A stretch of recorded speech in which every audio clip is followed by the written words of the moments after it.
Good evening, everyone. I'm Andres Bocanegra from the Pop and Politics podcast. Welcome to our very first ever Pop and Politics podcast live stream. We are awaiting the start of the first presidential debate. We'll get started here in just a moment. Just trying to iron out some of these audio troubles here. But President Donald Trump and former Vice President Joe Biden will be debating tonight in Ohio. The debate just about underway. We will take a look right now. There you can see a live look inside the debate hall as the First Lady of the United States, Melania Trump, is making her way to her seat.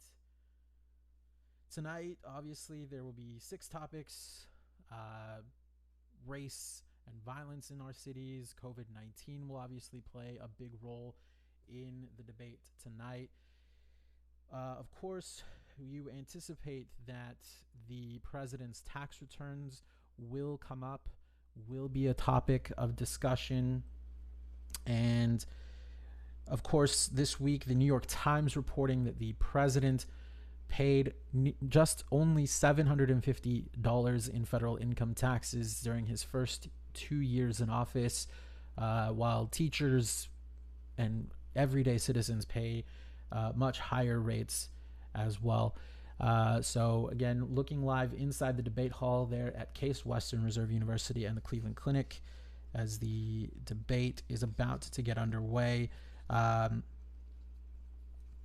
Joe Biden, how much will he get into the tax returns for the president? How much will that really play a part? We have yet to know, but we do know that today the vice president did release his tax returns. He paid quite a significant amount of federal income taxes. Of course, if you aren't already, make sure that you follow us on Facebook, on YouTube as well. And of course, you can see at the bottom of your screen if you'd like to go back and listen to some of the episodes of the podcast as we get back underway here at the beginning, really, of the home stretch of the election campaign. You can stream the podcast on iHeartRadio, on Spotify, and on Google Podcasts, coming soon to Apple Podcasts as well. So we are just waiting for this debate to get underway. Most likely now the network's news services are joining and giving some introduction, so we'll wait to see.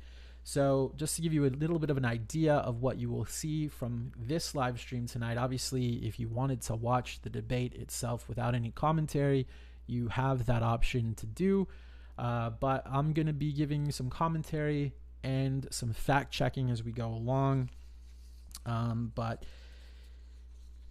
And I'll, of course, be monitoring social media. So if you have any comments, feel free to share them. We are live on YouTube and here on Facebook.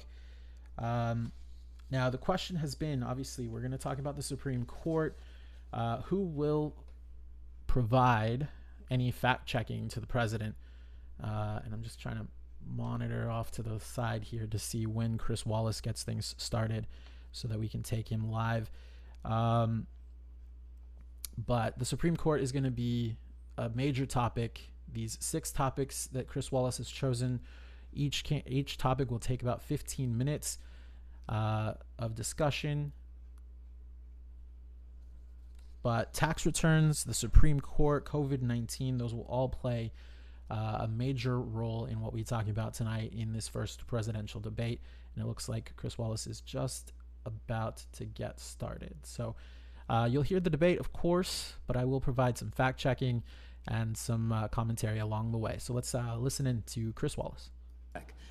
I'm Chris Wallace of Fox News, and I welcome you to the first of the 2020 presidential debates between President Donald J. Trump and former Vice President Joe Biden. This debate is sponsored by the Commission on Presidential Debates. The commission has designed the format, 6 roughly 15-minute segments with 2-minute answers from each candidate to the first question, then open discussion for the rest of each segment. Both campaigns have agreed to these rules. For the record, I decided the topics and the questions in each topic. I can assure you, none of the questions has been shared with the commission or the two candidates. This debate is being conducted under health and safety protocols designed by the Cleveland Clinic, which is serving as the health security advisor to the commission for all four debates. As a precaution, both campaigns have agreed the candidates will not shake hands at the beginning of tonight's debate. The audience here in the hall has promised to remain silent. No cheers, no boos or other interruptions, so we, and more importantly you... So yeah, that's kind of a departure from what we've seen in previous debates. There won't be any handshaking. Obviously, right now, the candidates are going to be making their way in as the president and Joe Biden are making their way into the hall. There you see Donald Trump and Joe Biden. No handshake, sort of this awkward coronavirus situation.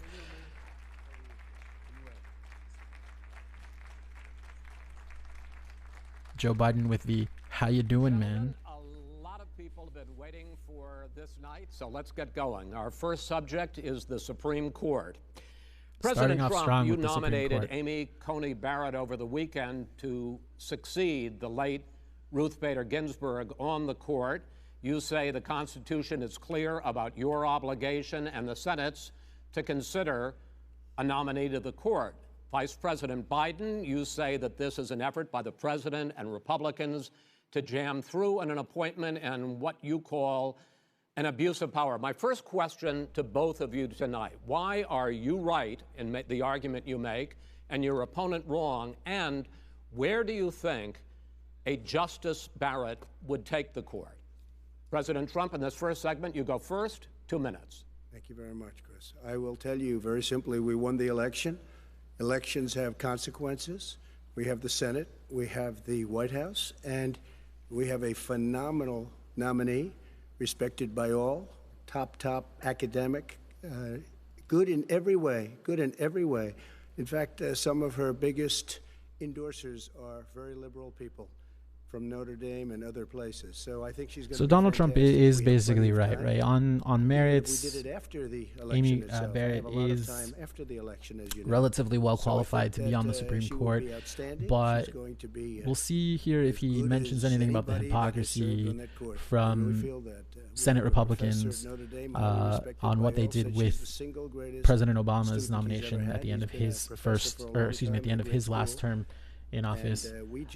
It's interesting to note that the president really didn't prep for this debate all that much, according to what we've heard, and has already sent out an email that he's won tonight's debate. So he's very confident, but we'll see how this goes. There's no way they would give it up. They had Merrick Garland, but the problem is they didn't have the election, so they were stopped. And probably that would happen in reverse also. Definitely would happen in reverse. So we won the election, and we have the right to do it, Chris. President Trump, thank you. Same question to you, Vice President Biden. You have 2 minutes. Well, first of all, thank you for doing this, and looking forward to this, Mr. President. Thank you, Joe. The American people have a right to have a say in who the Supreme Court nominee is, and that say occurs when they vote for a United States senators and when they vote for the President of the United States. They're not going to get that chance now because we're in the middle of an election already. The election has already started. Tens of thousands of people have already voted. And so the thing that should happen is we should wait. We should wait and see what the outcome of this election is, because that's the only way the American people get to express their view is by who they elect as president and who they elect as vice president. Now, what's at stake here is the president's made it So, clear. look, constitutionally, I'm going to interrupt Joe Biden here in his answer. We kind of know where this is going to go, right? The people should have a choice in who is nominated to the Supreme Court in some aspects because we are in the middle of an election. In reality, technically, constitutionally, Trump is right. He is the president. The Senate's job is to advise and consent on nominations. But the Republican Party set sort of a standard at the end of President Obama's term that at the last year of a president's term, that if there is a nomination to the Supreme Court, that the people should have a voice. Now, here, I think both sides have to kind of deal with this level of hypocrisy. The Democrats made the argument that the Republicans and the president are making is that it was Obama's job to make a nomination. It's the Senate's job to give a vote. Now they're making sort of the separate argument in reverse, but you know, it's a very interesting topic. I personally think that we need to kind of modify how Supreme Court nominations are made, and that can be done with an act of Congress. It's not constitutionally mandated that there be 9 justices. It's not constitutionally mandated when nominations should happen necessarily. So there can be changes made, but that would take Congress. Said very powerfully, very strongly, at some point 10 years ago or so, she said a president and the Senate is elected for a period of time, but a president's elected for 4 years. We're not elected for 3 years. I'm not elected for 3 years. So we have the Senate, we have a president. He's elected to the next during election. that period of time, we have an opening. I'm not elected for 3 years. I'm elected for 4 years. And the 100 million people, Joe, the 100 million people is totally wrong. I don't know where you got that number. The bigger problem that you have is that you're going to extinguish 180 million people with their private health care that they're very That's happy simply with. not true. Well, you're certainly going to socialist. You're going to socialist medicine. We're now into, gentlemen, we're now into open discussion. Open discussion. Open discussion. Yes, I agree. Go ahead, Vice President. Number White. one, he knows that what I proposed. What I proposed is that we expand Obamacare. And Look, I think here's the other side of the argument, right? Is that Judge Barrett is going to place a threat on Obamacare, the protections for pre-existing conditions and things like that. But I think Joe Biden's debate here, his potential here, he really just needs to let Trump sort of flail, because Trump is going to do that, just like he's doing now. He doesn't need to really get into an argument with Trump. I don't think he's going to win that. He needs to look a little bit more statesman, a little bit more calm, collected. I think that would do well for him. We'll see how this plays out, but he's already starting to interject with Trump. He's already starting to interrupt. I don't know how well that's going to play, especially for Joe Biden. Joe Biden is typically known for making mistakes and gaffes. If he starts getting into this sparring match, that's Trump's wheelhouse. He shouldn't really try to fight the way that Trump gets points, right? And to some of you in the chat, right, that Trump will knock out Biden. Hey, look, Trump's got a lot to prove in this point, because the expectations should be higher for a president. The president has set an expectation that Joe Biden is dumb, has set an expectation that Joe Biden doesn't know what he's talking about, that he's sleepy. I think Joe Biden can prove that he's not, and really he just needs to look coherent and poised. That'll help him a lot. Right now. And so the election is all. You don't know it's on the ballot. Why is it on the ballot? Because why is it on the ballot? It's not on the ballot. It's on the ballot in the court. I don't think so. In the court. Well, there's nothing happening there. Donald, would you and just you don't be quiet know for a her minute? view on Roe v. Wade. You I don't know her view. Well, all right. Let's talk. We got a lot to unpack here, gentlemen. We got a lot of time. So on health care, and then we'll come back to Roe v. Wade. See, Joe Biden's already starting to lose his composure, and I think he needs to regain that. Telling Donald Trump, can you be quiet for a minute? This isn't going to play well, I think. And in this election, it's close. Most people have already made up their mind, but the people who haven't, the undecideds, that are really going to play much more important factors in these battleground states, they're the ones who are going to decide who's won this debate and how they're going to vote from it. So he needs to have some composure if he's going to win those voters. I got rid of the individual mandate. Excuse me. I got rid of the individual mandate, which was a big chunk of Obama. That is absolutely a big thing. That was the worst part of Obamacare. Chris, that was the worst part of Obama. Let me ask my question. Well, I'll ask Joe. The individual mandate was the most unpopular aspect of Obamacare. I got rid of it. I'd like you and we will protect people with President, I'm the pre-existing moderator of this conditions. debate, and I would like you to let me ask my question, and then you can answer your question. You, in the course of these 4 years, have never come up with a comprehensive plan to replace Obamacare, and just this last Thursday, you signed a largely symbolic executive order to protect people with pre-existing conditions 5 days before this debate. So my question, sir, is what is the Trump health care plan? Right. Well, first of all, I guess I'm debating you, not him, but that's okay. I'm not surprised. Let me just tell you something, that there's nothing symbolic. I'm cutting drug prices. I'm going with favored nations, which no president has the courage to do because you're going against Big Pharma. Drug prices. Now, look, the other thing Chris Wallace needs to kind of keep in mind that Trump is going to make the argument that the media is unfair, the media is out to get him, so to speak, and this sparring back and forth between the president and Chris Wallace is going to play right into that. I can already see that exchange, I guess, you know, with the president's quote of, I guess I'm debating you now, that's going to play really well on Twitter and on social media, and that's going to make the rounds.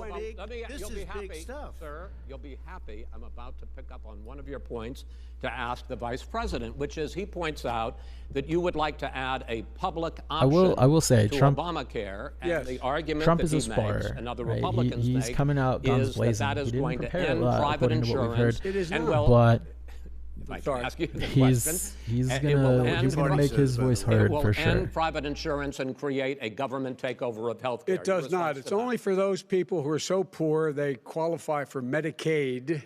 They can get that free in most states, except governors who want to deny people who are poor Medicaid.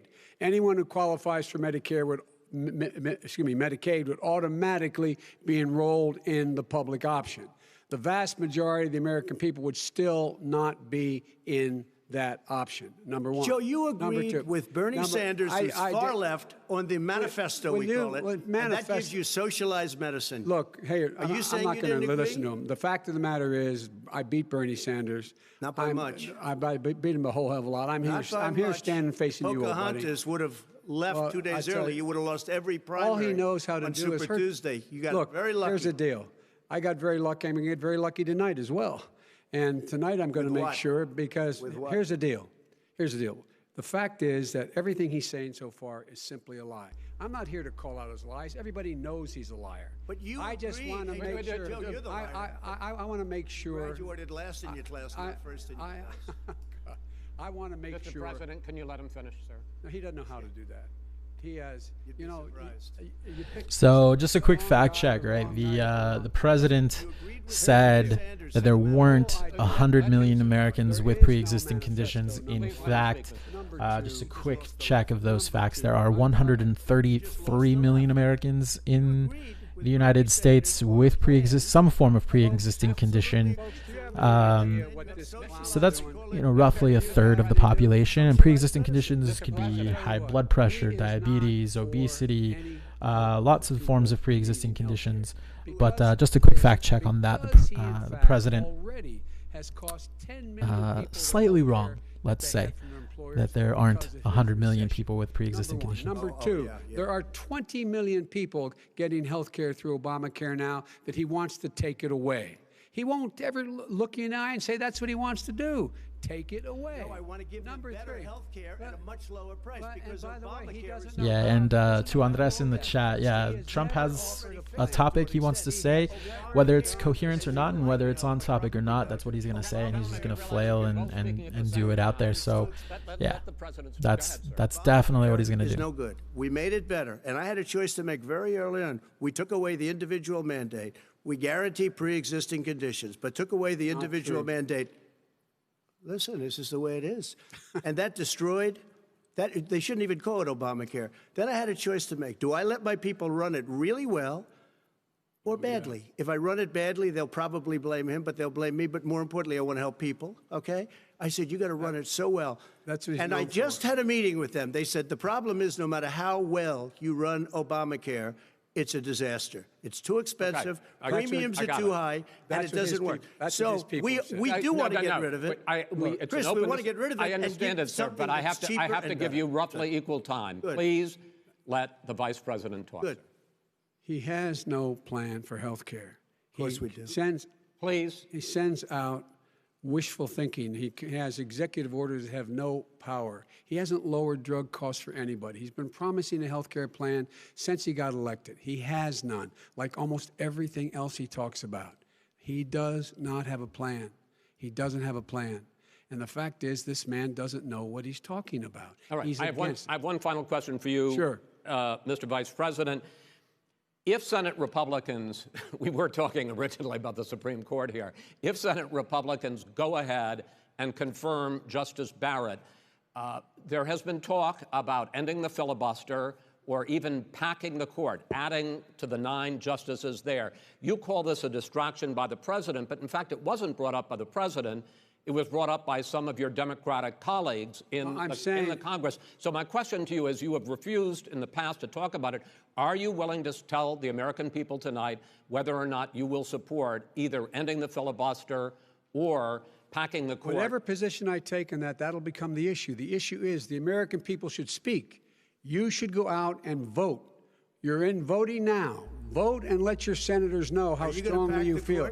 Vote now. Are you going to pack the Make court? sure you, in fact, let people know He doesn't want you're a to answer the senator. question. I'm not going to answer the question Why because wouldn't you answer that because question? the You wanna question put a lot is of- the question this is my point here Radical with left. this Will debate. you shut up, man? Listen, who is on your list, Joe? This is Biden so is Gentlemen, got to I keep think his this composure is so in unprecedented. these moments, We have because ended- just no, no, let we Trump have look like ended this the segment. We're gonna move on to petulant the second child on the segment. corner, That was really a while productive you know segment. the grown-ups, the adults, make the coherent, cogent People arguments. understand, Joe.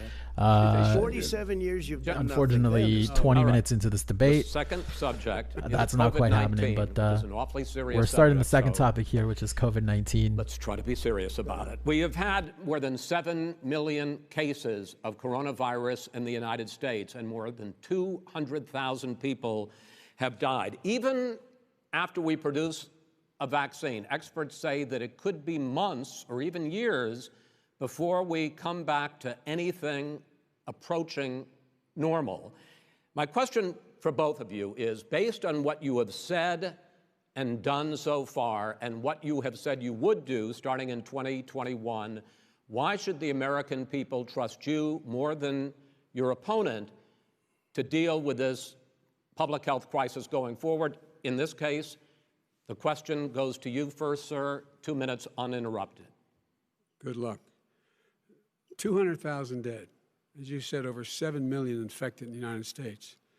We, in fact, have 4% of the world's population, 20% of the deaths. 40,000 people a day are contracting COVID. In addition to that, about between 750 and 1,000 people a day are dying. When he was presented with that number, he said, it is what it is. Well, it is what it is because you are who you are. That's why it is. The president has no plan. He hasn't laid out anything. He knew all the way back in February how serious this crisis was. He knew it was a deadly disease. What did he do? He's on tape as acknowledging he knew it. He said he didn't tell us or give people a warning of it because he didn't want to panic the American people. You don't panic. He panicked. In addition to that, what did he do? He went in and we were insisting that the Chinese, the people we had on the ground in China should be able to go to Wuhan The other thing is, and determine for themselves how Trump's got to work on his He did not blending even ask techniques. Xi to do that. He told us what a great job very Xi was defined doing. line He said we of, owe him a debt of gratitude for being so bronzer. transparent with us. But this is another And good what did point he do here then? He to then point out. did nothing. He Business waited leaders and waited and actually waited. He still were doesn't have a recently plan. polled by I Yale laid University. out back in They March overwhelmingly exactly believe what that we Joe should be Biden doing. has a better And I plan and laid could out better again handle in July the what we should be COVID-19 doing. response. We should be providing all the protective gear possible. We should But be I think providing here in the money early the House has going, Joe passed Biden has in the order to be opportunity able with to this go out answer and here get people to the help they really need, regain keep his businesses composure open, and open really schools that cost a lot of put on money. You the should get out airs of of your being bunker president. and get out of the sand He trap needs to and look get in your presidential. He golf needs course to and go in look the Oval Office and coherent. bring He needs together to the look Democrats and cogent Republicans because that's and been fund Trump's what argument needs to is be that done now to save Biden lives. is dumb. Biden if doesn't we know what he's talking listen about. to He you- needs 2 minutes, to sir. look If we the would have part. listened to you, the country would have been left wide open. Millions of people would have died, not 200,000, and one person is too much. It's China's fault. It should have never happened. They stopped it from going in, but it was China's fault. And by the way, when you talk about numbers, you don't know how many people died in China. You don't know how many people died in Russia. You don't know how many people died in India. They don't exactly give you a straight count, just so you understand. But if you look at what we've done, I closed it, and you said he's xenophobic. He's a racist, and he's xenophobic because you didn't think I should have closed our country. Wait a minute. It's his 2 minutes. You didn't think we should have closed our country because you thought it was terrible. You wouldn't have closed it for another 2 months.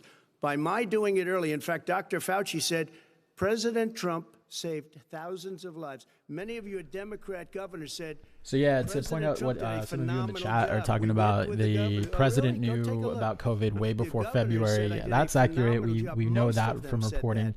The president probably won't admit that, but we know that for sure. We heard about COVID going as far back as some of us probably early December, November. And yeah, the accurate point here is, yes, the numbers out of China haven't been exactly accurate. They haven't been We've done a great job. Right, but that doesn't excuse the lack of a coherent national response to this virus. You can't say, well, we're not doing a great job at handling this virus, but look at China. China is not reporting numbers.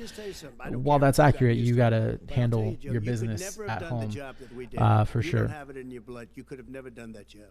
But like I said, business leaders, CEOs of major corporations, they all, not all, roughly 70% of them say that Joe Biden would have a better response to the COVID-19 crisis. And a majority of them, almost 75% actually, say that they would support voting for Joe Biden because he has a plan. And I'm assuming we'll get to economics here in just a bit. He has a plan that will create prolonged, steady, long-term economic growth. So we'll talk about more about that, of course, as that topic comes up. You couldn't even speak to them. You had a nurse holding a phone up so you could, in fact, say goodbye. You would have lost far more people. Far more people.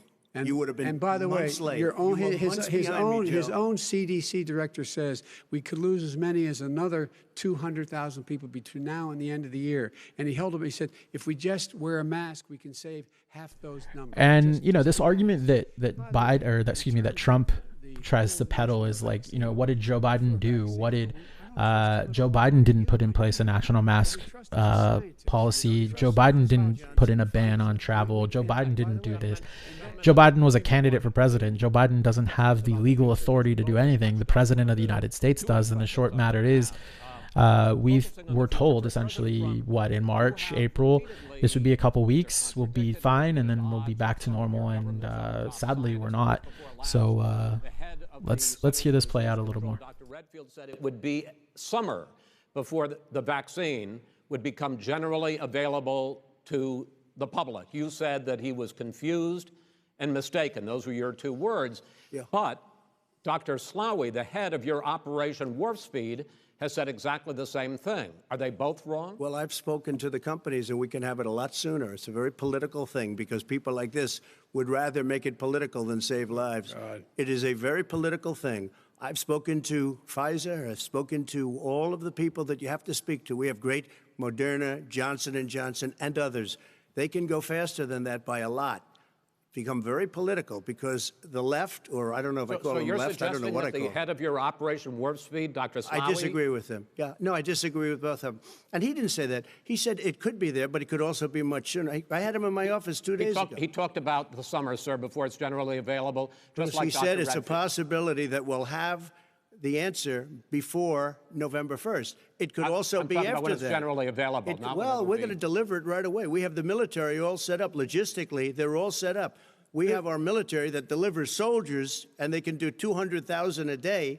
They're going to be delivering. This is the same man who told you by Easter this would be gone away.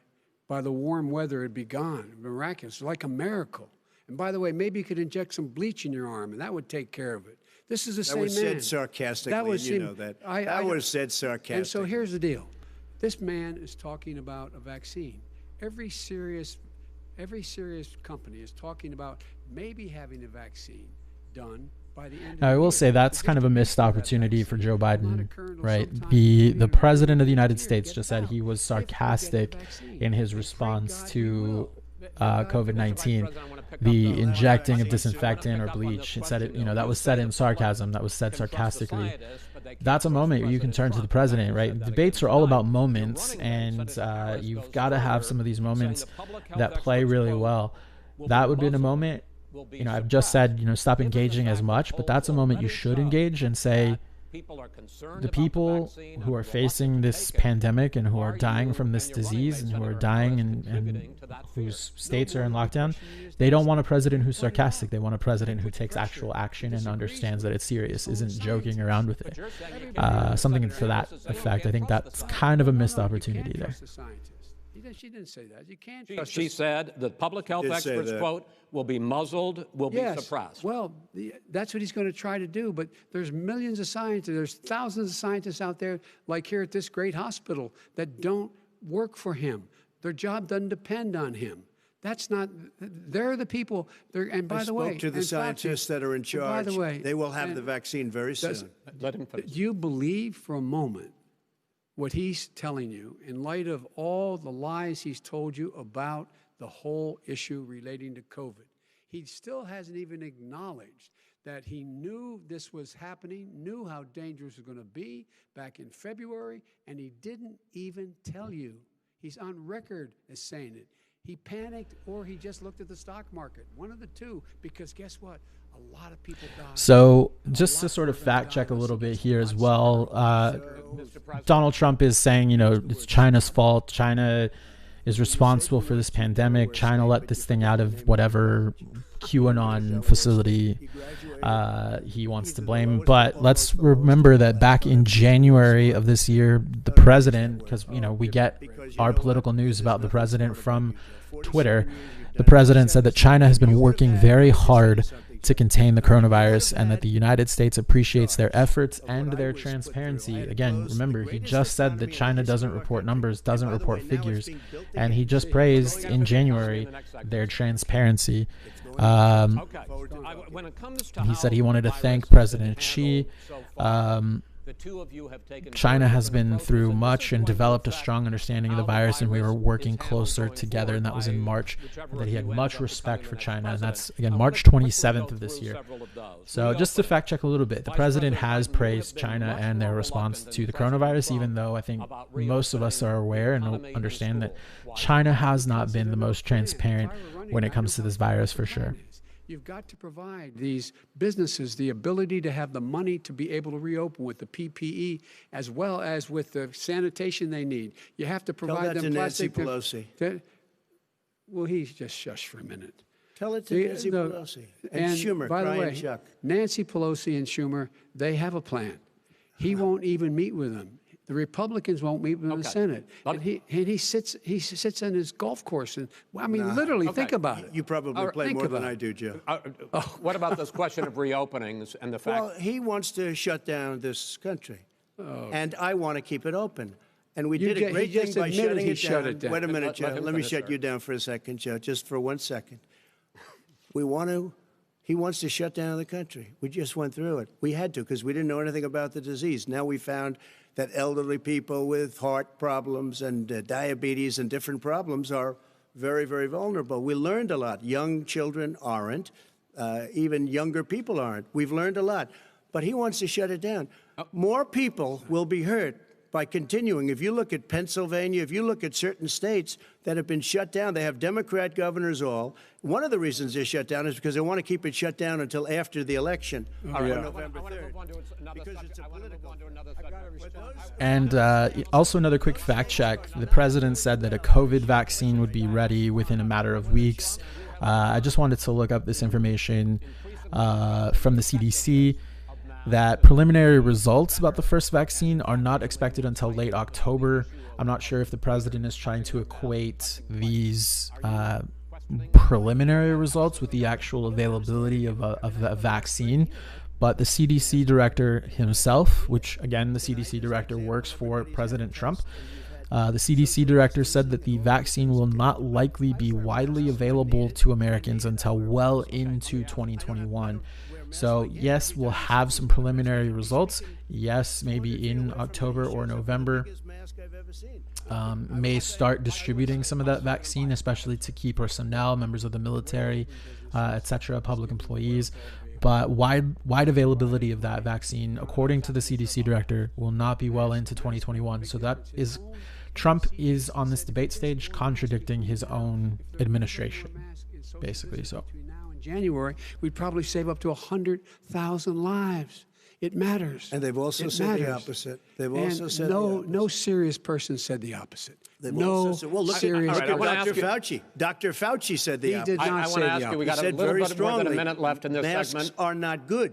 Then he changed his mind. He said masks are good. I I'm wanna okay ask- with masks. I I'm want to not ask you fighting both about masks. one last subject, because you're different and that is accurate. I mean, the information that came out of the administration, and the government did change. We were told at the beginning that masks probably would not be that effective. And then, of course, as we learned more, that's the kind of thing that happens with, and I think a lot of people, especially on social media, maybe don't understand when they talk about these things, is that when you deal with a virus that you've never seen before, you don't really know about it. So you can't really say masks are effective when you don't know if the virus transmits a certain way.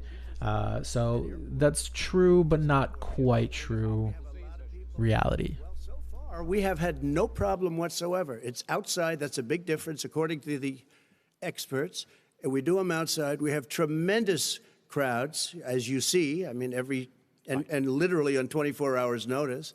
And Joe does the circles and has 3 people someplace. Okay. By the way, did you see sir. one of the last big rallies he has? And a reporter came up to him to ask him a question. He said, no, stand back. Put on your mask. Put on a mask. Have you been tested? I'm way far away from those other people. That's what he said. I can't. I'm going to be okay. He's not worried about you. He's not worried about the people out there breathing in one another. We've had no negative cheek to effect. jowl. No negative effect. We've had no negative effect. And we've had 35, 40,000 All right. people You wanna- at these rallies. And to also kind of play off of what the president said about his travel ban from China, the travel ban from China happened around February the 2nd, and from Europe around March the 13th. But by March the 8th, COVID-19 was already circulating in the communities around New York City, and which became one of the early hotspots in the United States. in the second quarter. The unemployment rate fell to Andres 8.4% last month. in the chat, bring Alex Jones to find the truth. Alex Jones wouldn't know the truth if he was in a paper bag with it. So yeah, that's not going to happen. But yeah, so the travel bans from China, the travel bans from Europe were too late, because the COVID-19 virus had already come to the United States from travel. So the travel bans were too late. So to use the travel bans as, I guess, as a selling point that you did really well at the beginning of this virus, doesn't really play. Very hard psychologically to do. He didn't think we should close it down, and he was wrong. And again, 2 million people would be dead now instead of still 204,000 people is too much. One person is too much. Should have never happened from China. But what happened is we closed it down, and now we're reopening, and we're doing record business.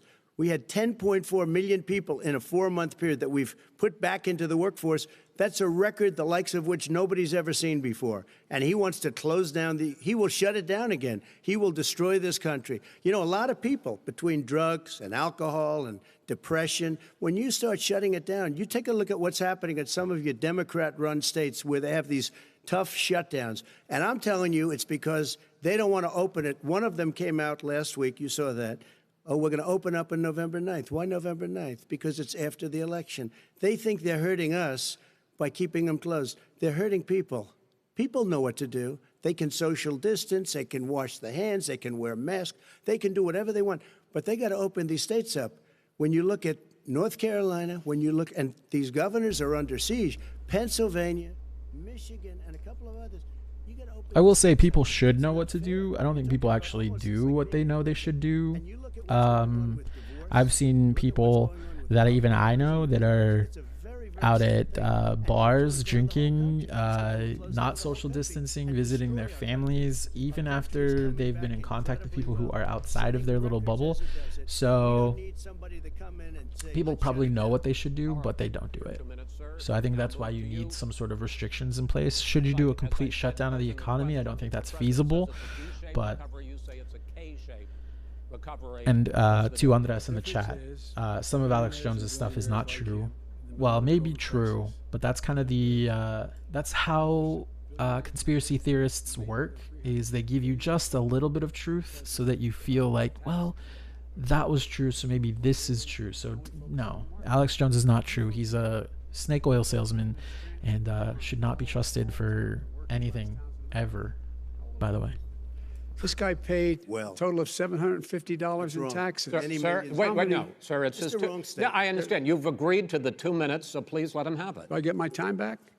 The fact is that he has, in fact, worked on this in a way that he's going to be the first president of the United States to leave office having fewer jobs in his administration. Well, I will argue that, when he became president. and again, now I'm talking to Andres in the chat, but I will say I do admit that there is some truth to what he says, but it's like truth about basic fact. Like, if you say like, well, this happened in the United States, okay, cool, that's a true fact, but some of the other stuff is not true. Let's just say Alex Jones is not a great example, so if you're going to lead with Alex Jones, he's not a good quality source. Cases in the United States of America, and he wants to open it up more. Why does he want to open it up? Why doesn't he take care of the American? You can't fix the economy until you fix the COVID crisis. And he has no intention of doing anything about making it better for you all at home in terms of your health and your safety. Schools, why aren't schools open? Because it costs a lot of money to open them safely. You know, they were going to give, his administration was going to give the teachers and school students masks. And then they decided, no, couldn't do that because it's not a national emergency. Not a national emergency. They've done nothing to help small businesses. Nothing. They're closing. 1 in 6 is now gone. He ought to get on the job and take care of the needs of the American people so we can open safely. All right, your time is up, sir. We are going to get to. I have to respond to that. Well, you both had 2 minutes, sir. Excuse me, he made a statement. So did you. People want their schools. No, people want their schools open. They don't want to be shut down. They don't want their state shut down. They want their restaurants. I look at New York. It's so sad what's happening. So yeah, in I New mean, York. Trump It's almost like a ghost town. is right. And I'm not sure it can no, ever you're not going to recover sell me what on they've Alex done in New York. Jones on this. People It's not want going to their happen. places open. They want to get back The to man their is a local- kook They'll and be a careful, but they snake want oil their salesman. schools Worse open. than Trump. I'm the one I that will brought tell back you, worse football. than By the Trump. way, I brought back Big Ten football. But no. It was me. No. And I'm very You're happy to never do going to it. sell me on Alex All right. Jones. People in Ohio But are it is very true. proud Trump of is it. accurate, right? People want their schools open. As a teacher myself, I would love to be back in the classroom, but I know just from experience that it's going to be very challenging to do that safely, and with funding and all the things like that are already going to be a challenge because of the issues with tax rates, because of people losing their jobs, because of how the economy has essentially tanked because of this virus. Funding is an issue, and the government, including the state government here in Texas, the state government took the funds that the federal government gave to state schools and said the state would fund schools less and then use that money from the COVID fund to make up the difference. So in reality, schools didn't get any actual additional funding. No, Andres, I'm not going to do it. Schools in Texas actually did not get any actual additional funding. So I don't remember the exact number. I want to say, and I'm probably wrong, but I want to say it's like $9 billion, give or take.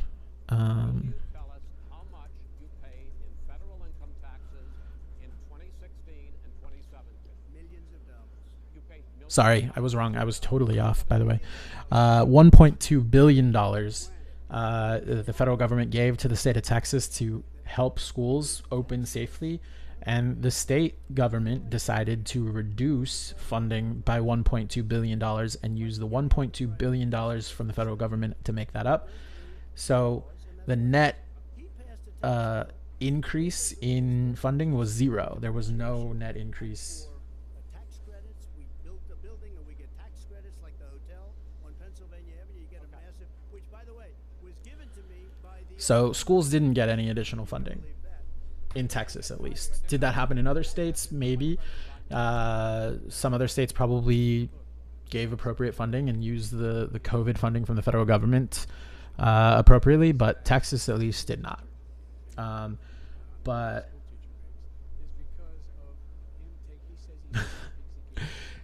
but yeah, Valedia is true as well. Trump did threaten, and Secretary DeVos did threaten that if schools didn't open, that they would lose their federal funding. The district that I work in, that federal funding makes up 80. It's either between 80 and 85% of the funding of the entire school district. So our district decided not to open for the first 8 weeks of instruction, pushed back its start date 2 weeks. So yeah, we if that hadn't been reversed, we would have lost our federal funding, and that's, like I said, 80% of our budget. That you gave me, let's taking care of your vets. Mr. President, we're talking about the economy. I'd like to ask you about your plans going forward, because, Mr. Vice President, your economic plan, if you were to be elected president, focuses a lot on big government, big taxes, big spending. I want to focus first on the taxes. You propose more than $4 trillion over a decade in new taxes on individuals making more than $400,000 a year and on corporations. President Trump says that that kind of an increase in taxes is going to hurt the economy as it's just coming out of a recession. Well, just take a look at what the analysis done by Wall Street firms. Points out that my economic plan would create 7 million more jobs than his in 4 years, number one. And number two, it would create an additional $1 trillion in economic growth, because it would be about buying American. That we're going to make this federal government spend $600 billion a year on everything from ships to steel to buildings and the like. And under my proposal, we're going to make sure that every penny of that has to be made by a company. But respectfully, sir, I'm talking about taxes, not spending. By the way, I'm going to eliminate a significant number of the tax. I'm going to make the corporate tax 28%. It shouldn't be 21%. You have 91 companies, in the Fortune 500, who don't pay a single penny in tax, making billions of dollars. Why didn't you do it before when you were vice president with Obama? Because you, in fact, passed that.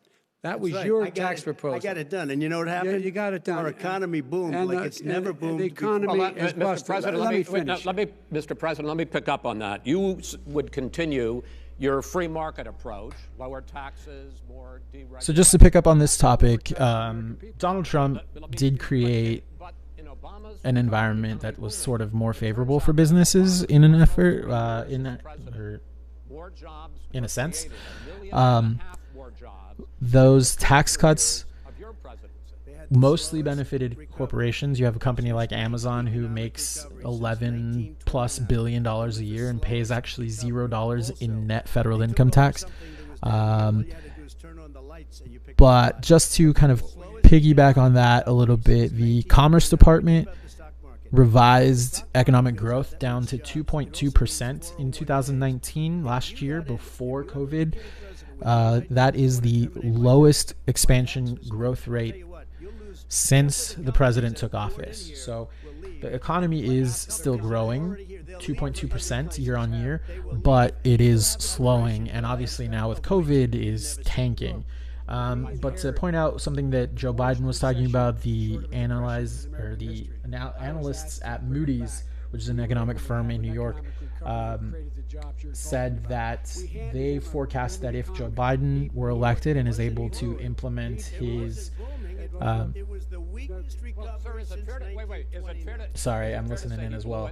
That if Joe Biden wins and his proposals were implemented, that would lead to 18.6 million new jobs in his first term, and that average American income would increase after taxes by just under $5,000. Trump's policies, according to Moody's, would only create 11.2 million jobs. So I'm not great at math, but 18.6 million compared to 11.2 million, and that's by 2025. And average income would only increase minimally for average households. So according to Moody's, the economic analysts, Joe Biden's policies would actually be better long term over the first term, over the next 4 years, than Trump's. They didn't come in with you. Mr. Vice President, go ahead. And so you take a look at what he's actually done.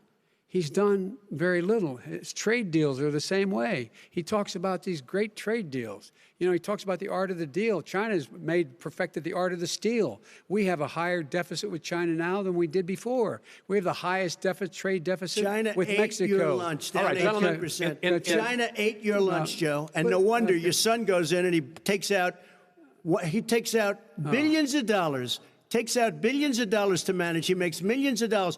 And also, while we're at it, why is it, just out of curiosity, the mayor of Moscow's wife gave your son $3.5 million. What did he do to deserve it? What did he do with Burisma to deserve $183,000? None You've of asked that your question, is true. let him answer. None of that is true. Oh, really? He didn't get $3.5 million? Mr. President, Mr. President, please. Totally discredited. Totally discredited. And by the way, well, wait, he didn't get $3.5 million, Joe? Mr. Vice, he got $3.5 million. It is not true. Oh, really? Mr. President, it's an open discussion, please. Now, it's a fact. Well, you have raised an issue. Let the Vice President answer. Discredited. Did Burisma pay him $183,000 a month with no experience in energy? Mr. President, my son did nothing wrong at Burisma. I think he did. Mr. President, let him answer. He doesn't want to let me answer because he knows I have the truth. His position has been totally, thoroughly discredited. By who? And Ukraine. The media? By everybody. Well, by the media, by our allies, by the World Bank, by everyone has discredited. Matter of fact, even the people who testified under oath. So let me ask you this, Joe. No, go ahead, Mr. I'm listening to you. You got $3.5 million from Moscow. He testified under oath, and his administration said, "I did my job, and I did it very well. Oh, I really? did it I'd honorably." like to know who they are.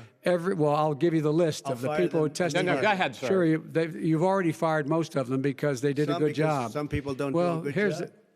With you, go ahead. Wait a minute. You get the final word, Mr. Well, it's hard to get any word in with this clown. Excuse me. Hey, let me just say to you. No. I'm Mr. President. $3.5 million, Joe. That is simply Why did he deserve $3.5 million from Moscow? Look, here's the deal. We want to talk about families and ethics. I don't want to do that. I mean, his family we could talk about all night. His family's already... My family lost a fortune by coming down and helping us with government. And that's such a... Mr. President. Every single one of them lost a fortune. This is not about my family or his family. It's about your family. The American people. He doesn't... That's not true. It doesn't want to talk about what you need. You, the American people. It's about you. That's what we're talking about here. All right, that's the end of the segment. We're moving on. He didn't take them. Vice President, no. Can I be honest? It's a very important Try to be question. honest. He stood up. No, the answer to the question is no. Ukraine. No, sir. With $1 billion, if you don't get rid of the absolutely you know what, not true. You're doing it. You're going to have true. Gentlemen. I hate to raise my voice, but it seems to be. You know, why should I be different than? I've never wanted a commercial more in my life, to be honest. There needs to be a break. Ended that segment. We're going to go to the next segment. In that segment, you each are going to have 2 uninterrupted moments. In those 2 uninterrupted minutes, Mr. President, you can say anything you want. I'm going to ask a question about race, but if you want to answer about something else, go ahead. But I think that... Yeah, I think Biden could have approached that a little differently. But look, bringing up family is sort of a contentious moment and something that's not really done in modern politics. But in the era of Trump, family is fair game. But unless you bring up his family, I mean, you can talk about nepotism with Ivanka. He wanted Ivanka actually to be vice president in 2016. So family is a touchy subject for Trump, but he has no problem bringing up your own family if it serves his purpose, because it distracts from the main point, and that's his main goal. That you believe you have done more for Black Americans than any president, with the possible exception of Abraham Lincoln. My question for the 2 of you is, why should voters trust you rather than your opponent to deal with the race issues facing this country over the next 4 years? Vice President Biden, you go first. It's about equity and equality. It's about decency. It's about the Constitution. And we have never walked away from trying to require equity for everyone, equality for the whole of America. But we've never accomplished it. But we've never walked away from it like he has done. It is true. The reason I got in the race is when those people, close your eyes, remember what those people look like coming out of the fields carrying torches, their veins bulging, just spewing anti-Semitic bile, and accompanied by the Ku Klux Klan. A young woman got killed. And they asked the president what he thought. He said there were very fine people on both sides. No president has ever said anything like that. It is who's now, sir. Second point I'd make to you is that when Floyd was killed, when Mr. Floyd was killed, there was a peaceful protest in front of the White House. What did he do? He came out of his bunker, had the military use tear gas on him so he could walk across to a church and hold up a Bible. And then what happened after that? The bishop of that very church said that it was a disgrace. The general who was with him said all he ever wants to do is divide people, not unite people at all. This is I think the troubling thing here is to try to generate racist hatred. Just the phrase that Joe Biden just used right now, dog whistle racism. These little tiny snippets, right? Not acknowledging until recently that the KKK is tantamount to a terrorist organization. White supremacy is probably one of the biggest domestic terrorist issues in the United States. To say back in Charlottesville that there were very fine people on both sides, that was a little bit of a whistle to that crowd. And let's not forget, right? Donald Trump has said things like, when the looting starts, the shooting starts. That is a phrase used by a police officer in the 60s.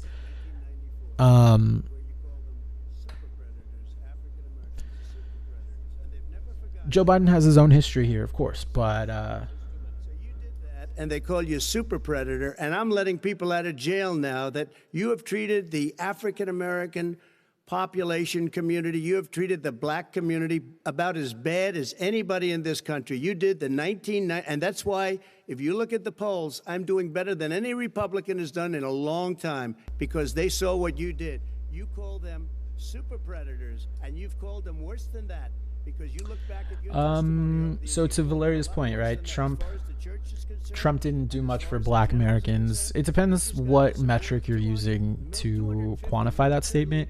Trump will use, of course, the economy. Unemployment numbers before COVID were really good for African Americans, lowest unemployment numbers for African Americans. He'll use that quantifier. But yeah, you could use others, right? Racism, you can use discrimination claims, you could use issues with police, incarceration. The only thing I will say that is towards the benefit here of Donald Trump is Donald Trump did sign into law reforms package, which kind of changed some of the issues that have led to mass incarceration in this country. It's one of the few positive things that has actually happened under this president. Few things, but yeah, I would typically agree with you that African American communities as a whole are not doing great under this president. They haven't been doing great for quite a while. But definitely, I don't think this president has done much to improve their situation. But yeah, and I don't know if racism necessarily has I could agree with you on that point, Valeria, is racism has increased. Because again, like I said, he uses dog whistle racism, saying things that aren't on the face and on the surface aren't racist, but kind of give that fuel to that fire. And then just being as brash and brazen as he is, being as unpresidential as he is, saying it like it is, people feel empowered and emboldened to be able to just say it like it is in everyday life, and that has kind of been an issue as of late, for sure. Decent, honorable men and women. They risk their lives every day to take care of us. But there are some bad apples, and when they occur, when they find them, they have to be sorted out. They have to be held accountable. They have to be held accountable. And what I'm going to do as President of the United States is call together an entire group of people at the White House, everything from the civil rights groups to the police officers, to the police chiefs, and we're going to work this out. We're going to work this out. So we change the way in which we have more transparency in when these things happen. These cops aren't happy to see what happened to George Floyd. These cops aren't happy to see what happened to Breonna Taylor. Most don't like it. But we have to have a system where people are held accountable. And by the way, violence in response is never appropriate. Never appropriate. Peaceful protest is. Violence is never appropriate. All right. What is peaceful protest? When they run through the middle of the town and burn down your stores and kill people all over the place, and you say peaceful protest? President Trump, No, it's I'm not not, asking. but you say it is. President Trump, I'd like to continue with the Yes, issue go of ahead, race. I please. promise we're going to get to the issue of law and order Please. in a moment. Fine. This month, your administration directed federal agencies to end racial sensitivity training that addresses white privilege or critical. So this issue of peaceful protest is not looting, is not rioting.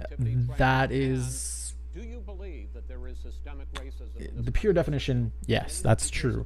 But I think to ignore the reason why the rioting and that happens, the systemic issues that are a result of that, the poverty that is at play, and that reaction, that visceral reaction when things don't go in favor of a certain community. When you're not part of that community and you haven't experienced that is a fine line to walk for sure. We were paying people hundreds of thousands of dollars to teach very bad ideas and frankly very sick ideas. And really, they were teaching people to hate our country. And I'm not going to do that. I'm not going to allow that to happen.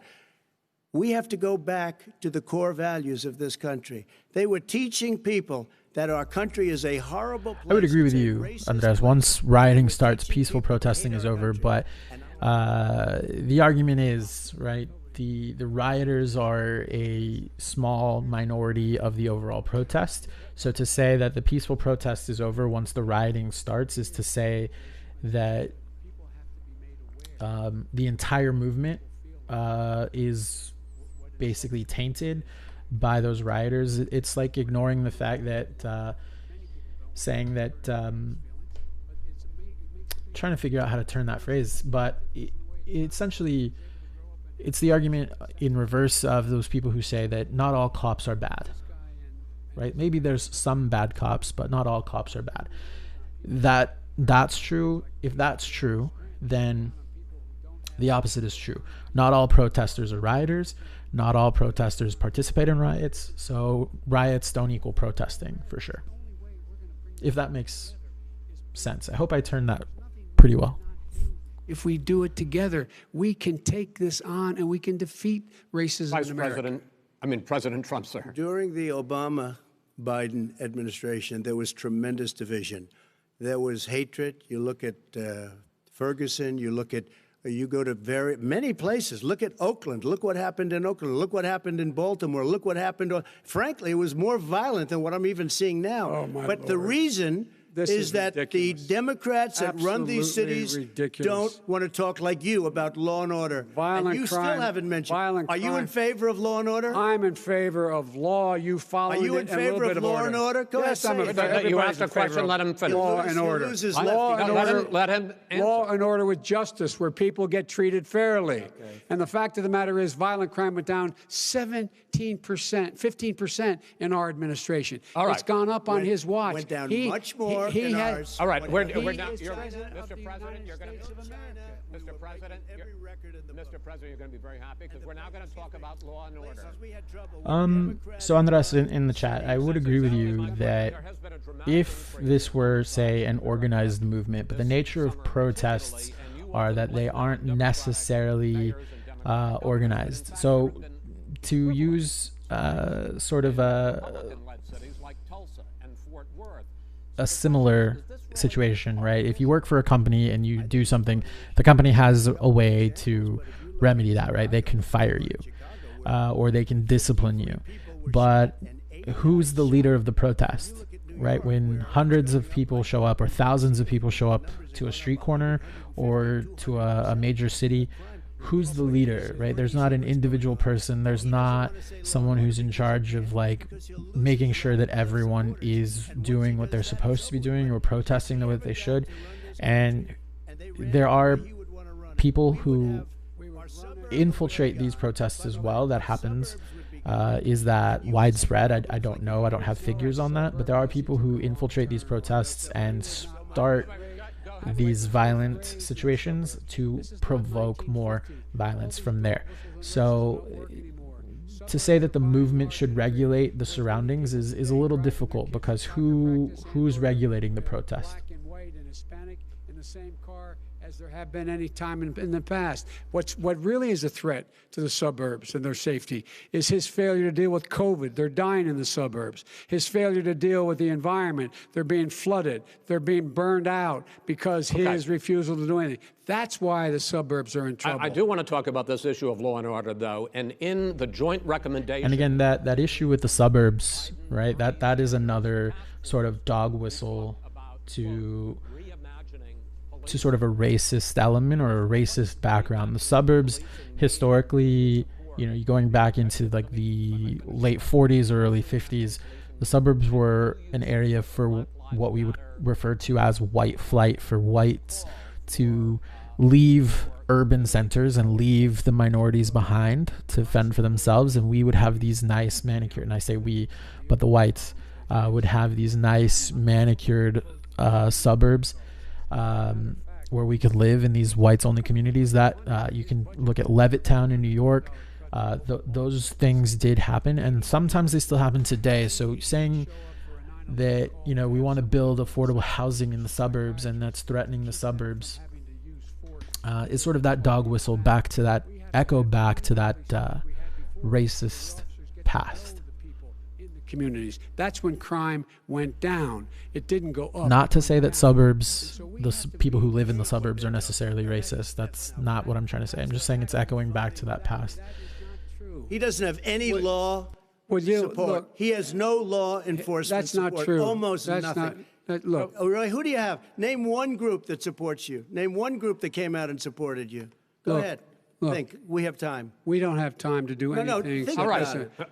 Name one law enforcement group that came out and supported I think, gentlemen, you. I think I'm going to take back the moderator's I don't role, think there are any. and I want to get to another subject. I will say, going forward,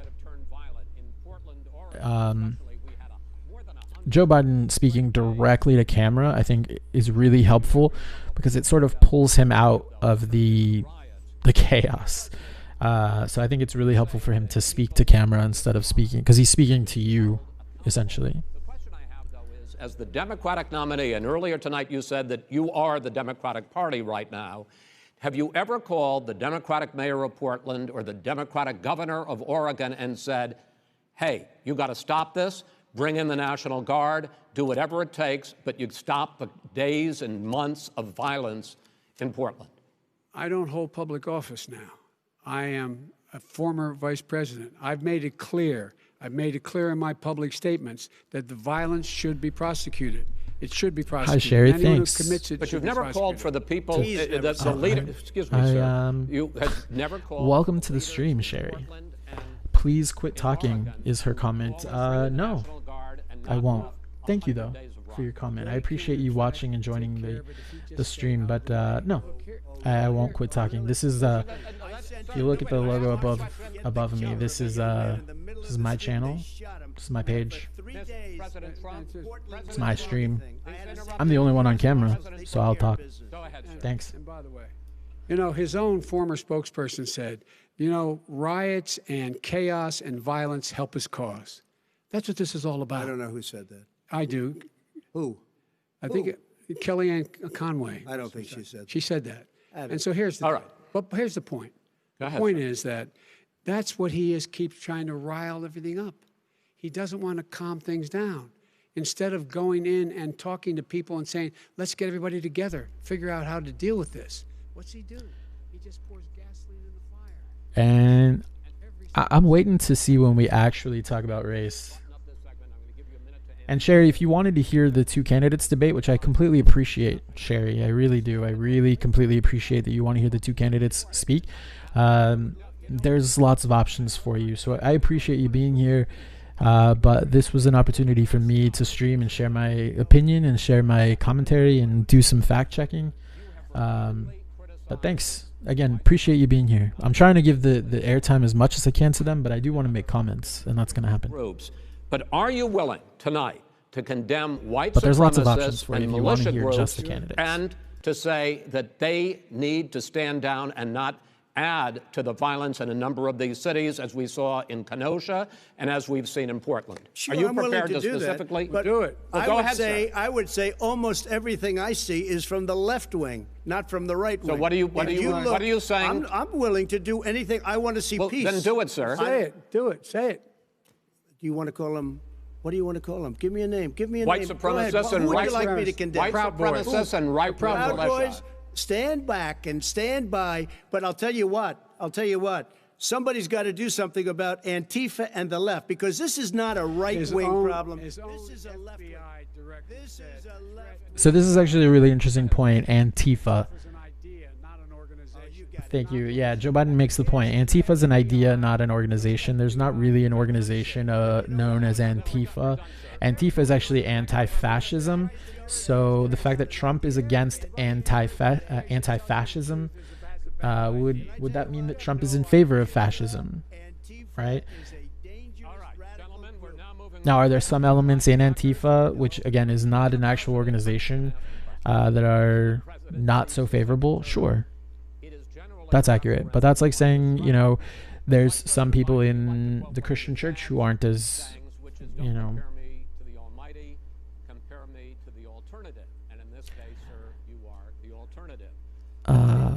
There are some elements in you know, the Christian faith that aren't that great, like Westboro Baptist Church, right? They don't necessarily represent the Christian faith, but there they are, and no one wants to impugn all of Christianity.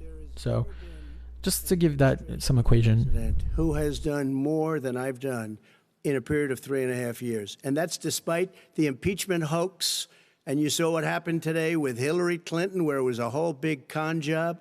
But despite going through all of these things, where I had to fight both flanks and behind me and above, there has never been an administration that's done what I've done. The greatest, before COVID came in, the greatest economy in history, lowest unemployment numbers. Everything was good. Everything was going. And by the way, there was unity going to happen. People were calling me for the first time in years. They were calling, and they were saying, it's time maybe. And then what happened? We got hit, but now we're building it back up again. A rebuilding of the military, including Space Force and all of the other things. A fixing of the VA, which was a mess under him. 308,000 people died because they didn't have proper health care. It was a mess. And we now got a 91% approval rating at the VA, our vets. We take care of our vets. But we've rebuilt our military. The job that we've done, and I'll tell you something, some people say maybe the most important. By the end of the first term, I'll have approximately 300 federal judges and Court of Appeals judges, 300, and hopefully 3 great Supreme Court justices. That is a record, the likes of which very few people, and you know one of the reasons I'll have so many judges? Because President Obama and him left me 128 judges to fill. When you leave office, you don't leave any judges. That's like, you just don't do that. They left 128 openings, and if I were a member of his party, because they have a little different philosophy, I'd say if you left us 128... So this statement right here from Trump is actually a little bit misleading, saying that the Obama administration left 120, I think he said, openings on the federal bench. That's not accurate. The openings on the federal bench were left because Mitch McConnell, Senate Republicans, refused to take up nominations. And then once Obama's term is over, you obviously have openings that are available because you didn't take up nominations. Just like right now, there's legislation currently sitting on Mitch McConnell's desk waiting for the Senate to review that has been passed on a bipartisan basis from the House. So really, I think here is an opportunity for Joe Biden to call out the Senate Republicans, call out Mitch McConnell, call out Senate Republican leadership for failing to act on legislation, failing to act on nominations until it's favorable for them. By the way, my son... Wait a minute. Mr. President, your campaign agreed to both sides would get 2-minute answers uninterrupted. Well, your side agreed to it, and Why don't you observe what your campaign agreed to as a ground rule, okay, Yeah, sir? so that's a fact check. Mitch No, McConnell no, held I'm those not seats asking- open, That was a rhetorical not question. Obama. Can It's you not go like back President 30 Obama was seconds? sitting there Yeah, saying, yes, you know, I'm just not going to nominate Go ahead. anyone to these So, open thirdly, judicial we're poor. positions. Mitch McConnell Billionaires held have those gotten seats much open more until wealthy we had by a a tune of Republican over president. $300 If we didn't have a billion Republican president more in just 2016, since COVID, those federal bench spots you would and the probably home still be you got open less. if Mitch You're in McConnell had more his trouble way. than you were before. In terms of being more violent, when we were in office, there were 15% less violence in America than there is today. He's president of the United States. It's on his watch. And with regard to more divided, the nation can't stay divided. We can't be this way. And speaking of my son, the way you talk about the military, the way you talk about them being losers and being and just being suckers. My son was in Iraq. He spent a year there. He got the Bronze Star. He got the Conspicuous Service Medal. He was not a loser. He was a patriot, and the people left behind there were heroes. Really? And I resent. Are you talking like about hell. Hunter? Are you talking about I'm talking about my son, Bo Biden. You're talking about. I don't know Bo. I know Hunter. Yeah, Hunter you know Bo. Hunter got thrown out of the military. He was thrown out, dishonorably discharged. That's not true. He For wasn't dishonorably cocaine discharged. use. And he didn't have a job until you became vice president. Once you None of became that vice is president, true. he made a fortune in Ukraine, in China, in Moscow, That is simply and various not other places. true. He My made a son, fortune. My son, and he didn't have a job. My son, like a lot of people we know at home, had a drug problem. He's overtaken it. He's fixed it. He's worked on it, and I'm proud of him. But why was he proud of given my tens son. of millions All of right. dollars? But he wasn't given All right. tens of millions. So we'll see how these personal attacks on Biden's son play out.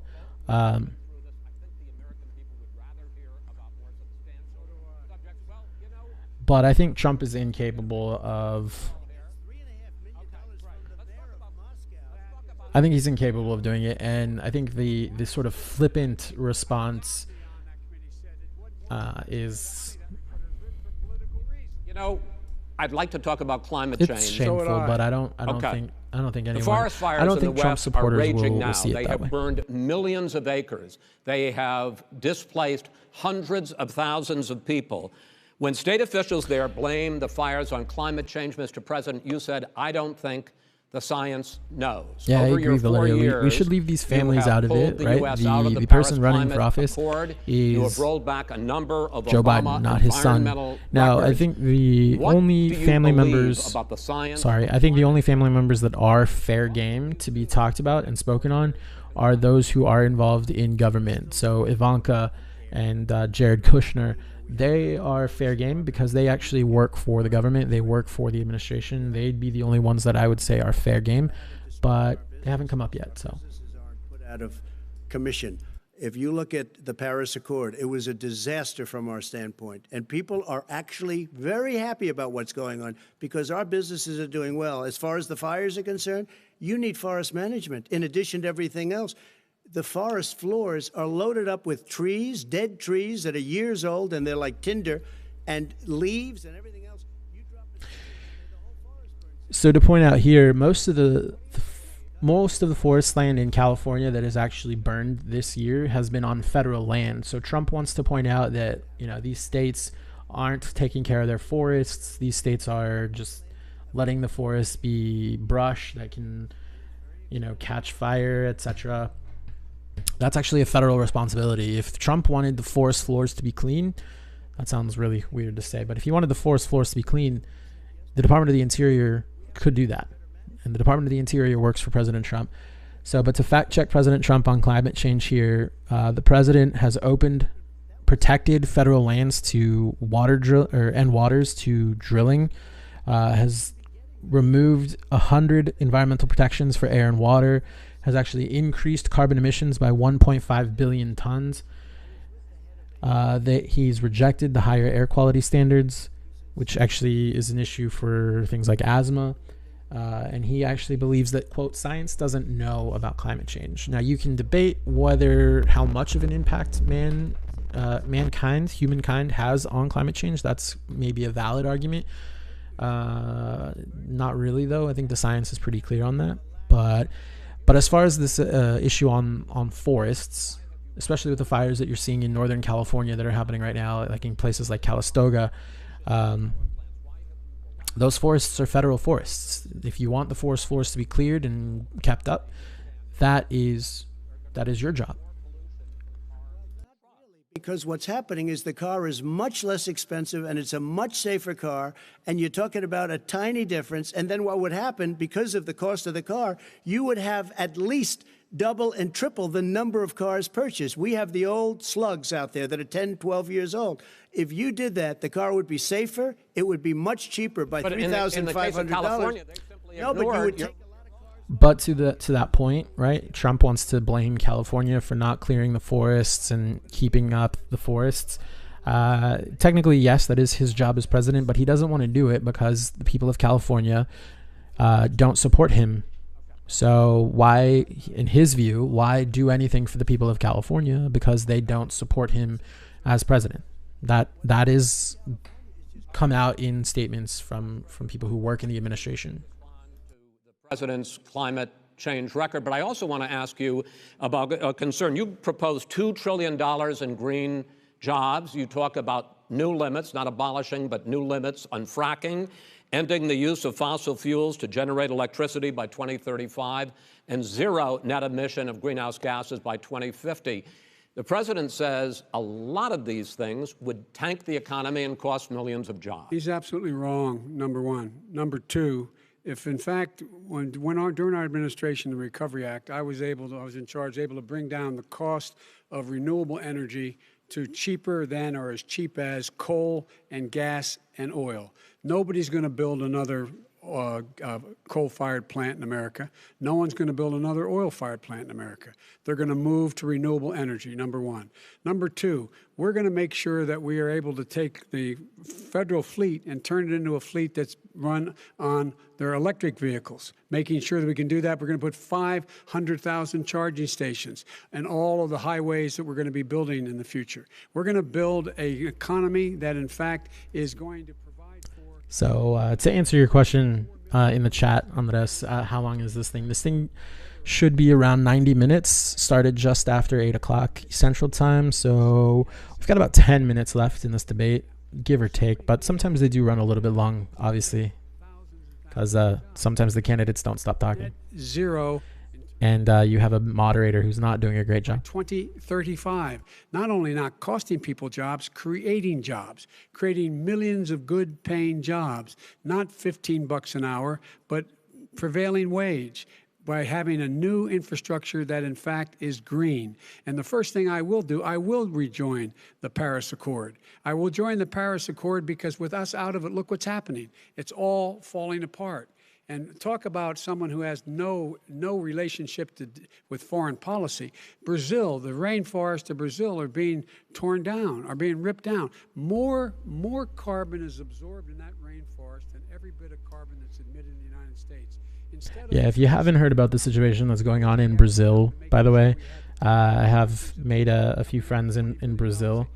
The situation that's going on in the Amazon and the situation with their president, Bolsonaro, is just tragic to watch, to see, just not only in the fact that it promotes climate change because the Amazon rainforest does absorb some of that carbon dioxide, but the animals, you're talking about wildlife that's devastated. So the situation, I highly encourage you to look into that.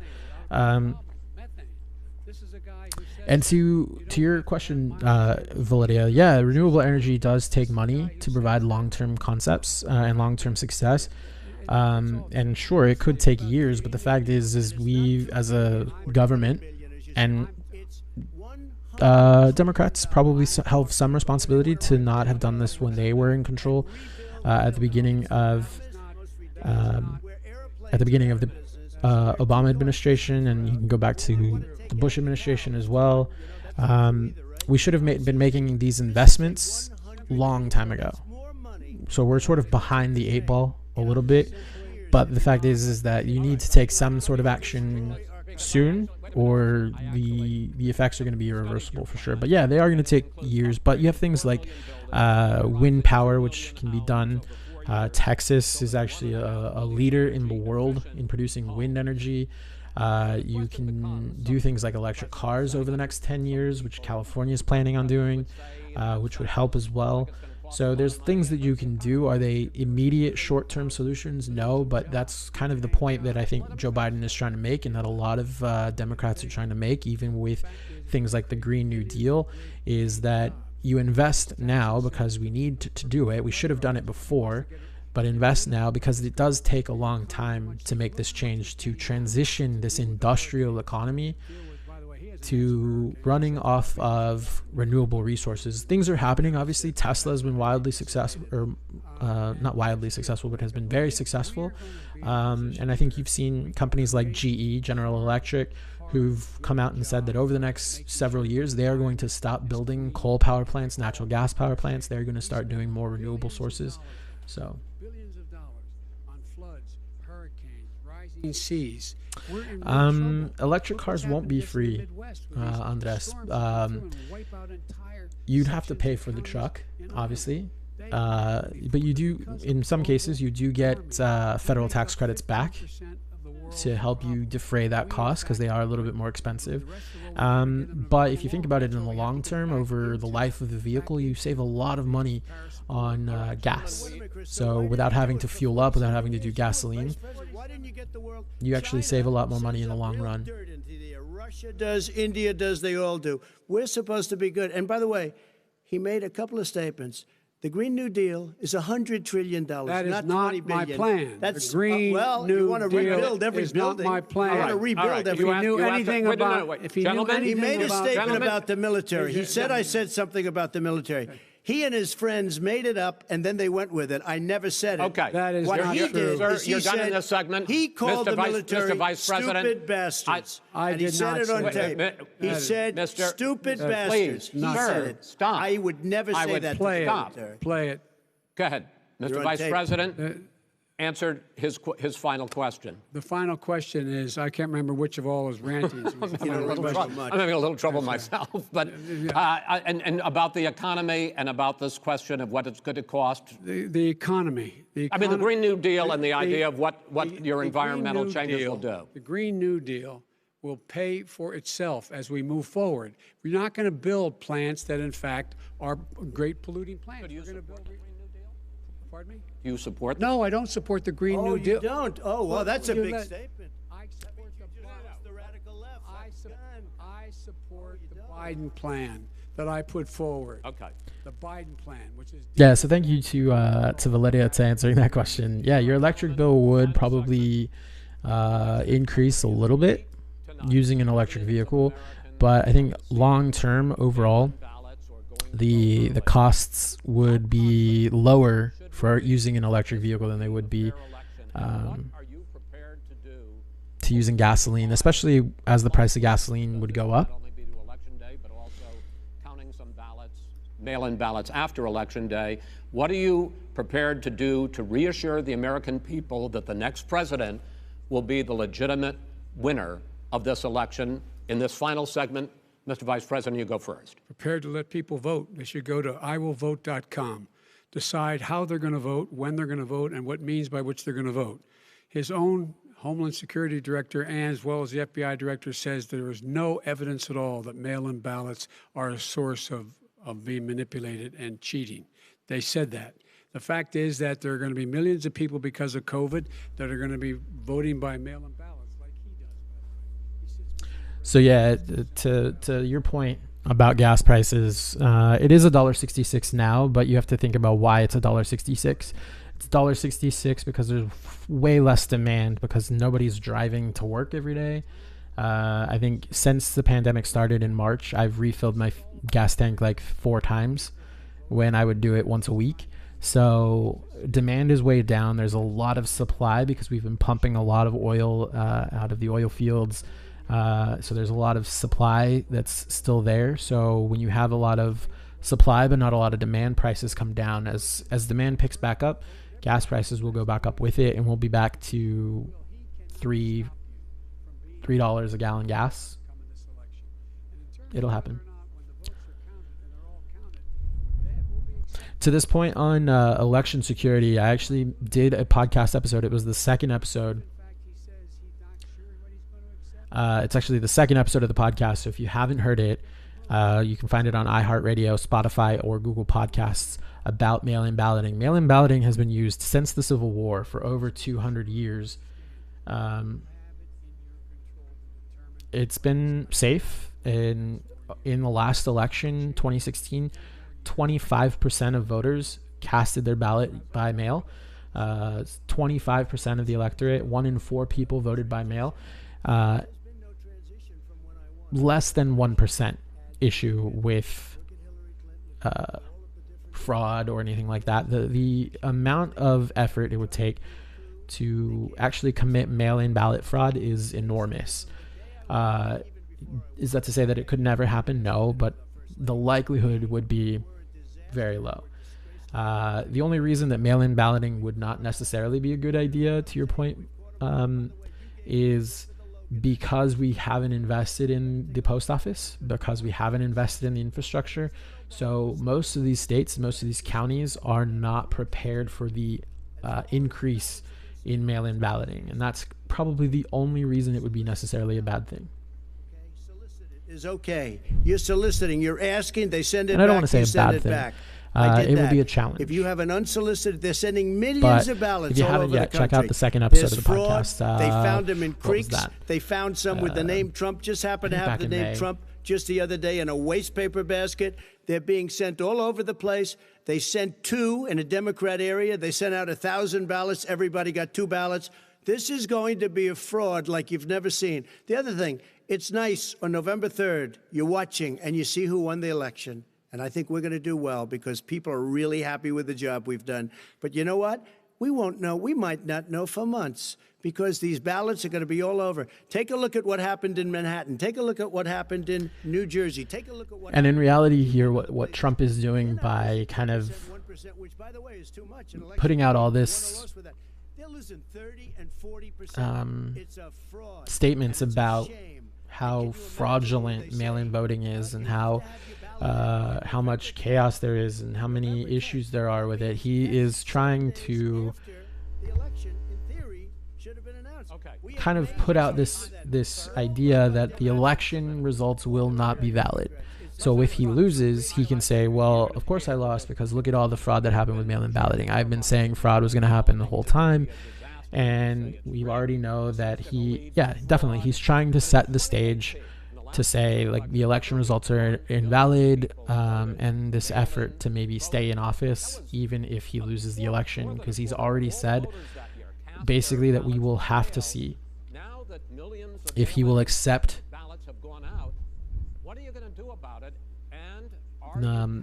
the results of the election, including a Justice Barrett, to settle any dispute. Yeah, I think I'm counting on them to look at the ballots, definitely. I hope we don't need them in terms of the election itself. But for the ballots, I think so, because what's happening is incredible. I read today, where at least 1% of the ballots for 2016 were invalidated. They take them, we don't like them, we don't like them. But what they are you throw going to them do out about it? left If there and are right. millions of ballots going out What right you now, do what is are you you go gonna and do? vote. You do a solicited ballot, No, and that's I okay, know or your you go and complaint. vote. I'm asking you about the fact that millions of people You go have and vote.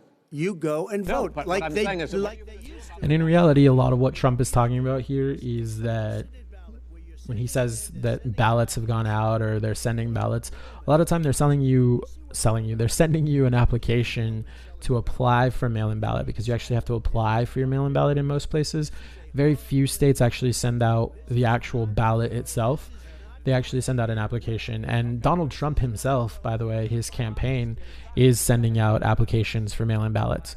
So do what I say, not what I do, essentially, which I guess is what we can think about. What we're saying is, that it has to be a postmark by election day. If it doesn't get in till the 7th, 8th, 9th, it still should be counted. He's just afraid of counting the votes because he knows the outcome. You're wrong.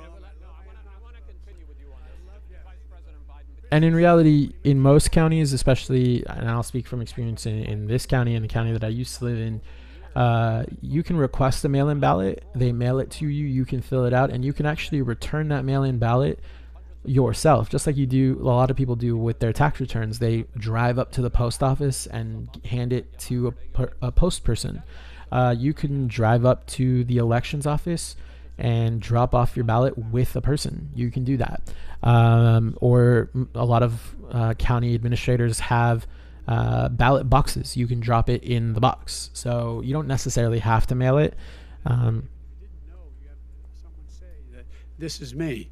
You should be able to, if in fact you can verify that's you when before the ballot is thrown out, that's sufficient to be able to count the ballot because someone made a mistake and not dotting the correct I. Who they voted for, testify, say who they voted for, say it's you. That is totally legitimate.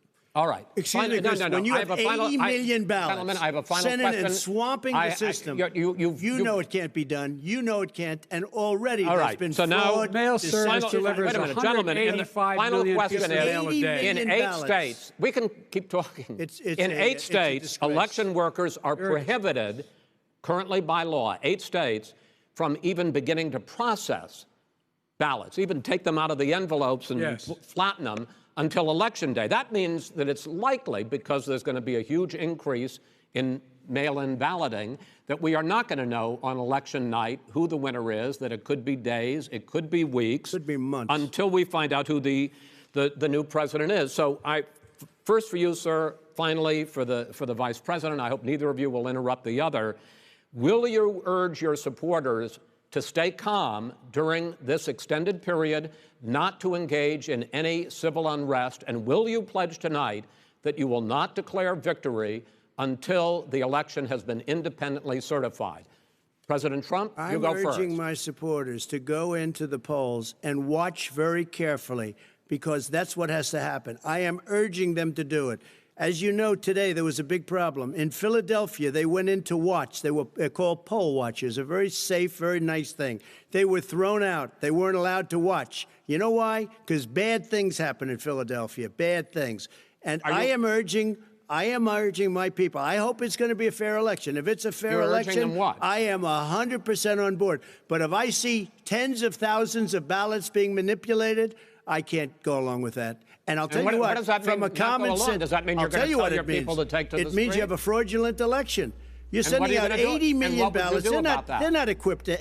These people aren't equipped to handle it. Number one. Number two, they cheat. They cheat. Hey, they found ballots in a waste paper basket 3 days ago, and they all had the name military ballots. They were military. They all had the name Trump on them. Vice President you think Biden, that's good? Vice President Biden, final question for you. Will you urge your supporters to stay calm while the vote is counted, and will you pledge not to declare victory until the election is independently certified? Probably didn't do the best job here as moderator. Here's the deal. You count the ballots. Could have done better. You pointed out. For sure, some of these in my ballots opinion. in some states can't even be opened. But the debate shouldn't be about Election Day.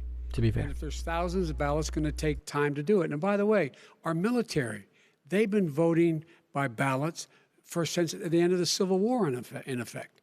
And that's what's going to happen. Why was it not? Why is it for them somehow not fraudulent? It's the same process. It's honest. No one has established at all that there is fraud related to mail-in ballots, that somehow it's a fraudulent process. It's already been established. Take a look at Carolyn Maloney's race. I asked you had an opportunity to respond. Look at Carolyn Maloney. Go ahead. They have no idea what happened. Vice President Biden, go ahead. He has no idea what he's talking about. Here's the deal. Yeah, and Trump should be careful pointing out the Maloney race and other races that have had issues with mail-in ballot. Again, they're very rare, but the last known issue with mail-in balloting was done by the Republican Party. They were the ones manipulating the mail-in balloting system. So, president for Democrats and Republicans, and this guy. I want to see an honest ballot count. Gentlemen, you say that's the end of it. This is the end of this debate. Honest ballot count. We're going to leave it there. To be continued as in more debates as we go on. President Trump, Vice President Biden, it's been an interesting hour and a half. I want to thank you both for participating in the first of 3 debates that you have agreed to engage in. We want to thank Case Western Reserve University and the Cleveland Clinic for hosting this event. The next debate, sponsored by the Commission on Presidential Debates, will be 1 week from tomorrow, October 7th, at the University of Utah In Salt Lake City, the two vice presidential nominees, Vice President Mike Pence and Senator Kamala Harris, will debate at 9 p.m. Eastern that night. We hope you watch. Until then, thank you and good night. So that is the end of the debate tonight. Just to kind of go back a little bit to a couple of topics really quickly before we close out. The president responded to those New York Times reports of his kind of low tax payments of $750. The president said very clearly, I don't want to pay tax. So basically, essentially, what he's defending here is that tax loopholes that exist for wealthy Americans are there to exploit, even if he tries to claim that he's paid millions of dollars in taxes during the first years of his presidency. So it's a contradiction response from the president, but this is how President Trump tries to explain himself with full contradictions. And then the other thing I wanted to kind of go back to a little bit and point out here, I'm trying to make some notes as we go on, is a fact check on the fact that the president claims that Joe Biden wants to shut down the country and shut down the economy. That refers back to an August interview with ABC News where Joe Biden said that he would shut down the country if scientists told him it was necessary, but Joe Biden himself has not actually called for or advocated for a shutdown.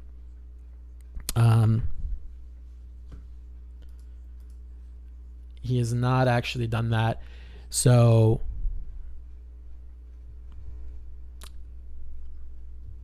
just another fact check of that statement by the president. So thank you so much to all of you who joined us tonight.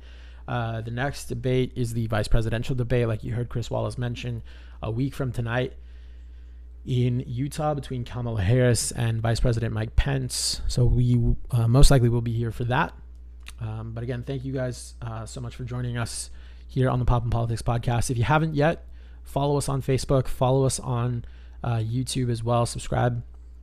And then, of course, you can also hear the podcast as well, several episodes as we kind of ramp back up for election season here. The podcast is available on iHeartRadio, on Spotify, and on Google Podcasts. I'm your host of the podcast, the Pop and Politics podcast, Andres Bocanegra. Thank you again so much for joining us. Have a good night.